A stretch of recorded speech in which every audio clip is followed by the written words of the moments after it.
Kamusta mga ka-good boy, Johnny Boy? Ito na nga po pala ang day 2 natin dito sa La Union. At kung mapapansin nyo, wala pong araw at buwan lang ang makikita. Balik madaling araw naman po kami. Nabaybay na naman natin ang dagat. Morning po. Gusto ko kuya, kaso wala akong dalang pera, nandun sa Kuripot ka. Serial number 2 na po. Oo kuya. Dadan po ba yung bagyo dito niya? Ang galing! Ang galing! Boy! Andito na ulit tayo sa dagat. Kung marinig nyo, napakalakas pa rin ng alon. Kung mapapansin nyo, signal number 2 po dito at napakatindi po namin talaga. Good morning, sir! May wanna try may tao po, ma'am. Yeah. We want to try. Inaabangan po namin yung araw, pero buwan ang sumikat.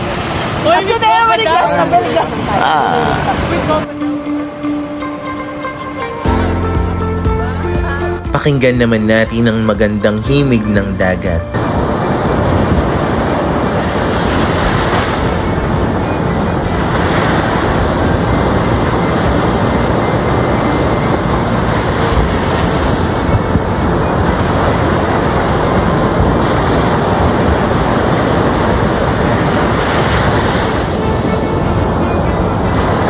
Pansin ko nga po dito mga ka-good boy Johnny Boy ay marami pa rin naliligo sa dagat kahit alam na nilang may bagyo.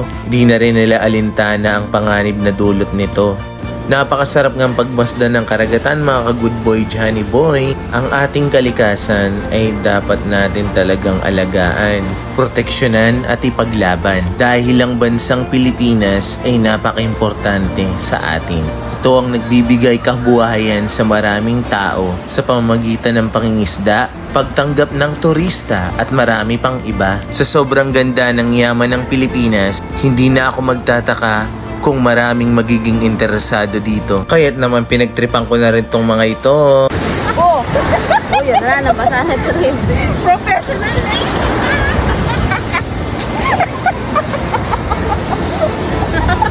Shy ka!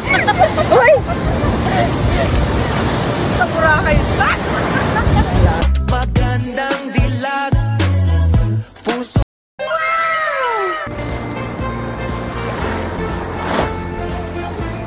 Magandang umaga po. Kamusta mga boy buhay? Welcome to Shorebreak Hotel. Ano po pangalan nyo? Meron po ba kayo reservation dito, madam? Yes. Meron po ba? Ano po pangalan ng reservation nyo?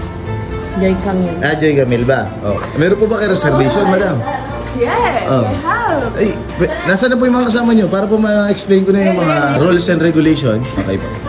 Bawal po tayo magdala dito ng drinks, alcoholic beverages. Ay, yung mga pagkain po pwede natin dito. Bilhin na lang po. Bawal po tayo nang magdala ng kahit anong cooler. Okay? I-check na lang po namin dala yung gamit. Okay? Maraming salamat po. Sana po, pwede na po. Ito, room number 1 po kayo. Dito nga po pala kami nag-lunch mga ka-good boy Johnny Boy sa Kabsat. Ang Kabsat nga po mga ka-good boy Johnny Boy ang pinakasikat na restaurant dito sa La Union. Heto nga pong restaurant na to ay may overlooking pa na napakaganda. Kitang-kita ang buong dagat ng La Union. Tignan nyo naman mga ka-good boy Johnny Boy ang uniqueness ng pagkakagawa ng restaurant na to. Sa ambience pa lang ay panalo na mga ka-good boy Johnny Boy. Kaya hindi na ako magtataka kung bakit hindi dadagsain ng maraming tao. Dito nga ay nakipagkulitan pa ako sa bata.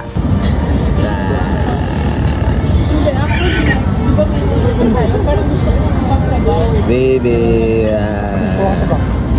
baby,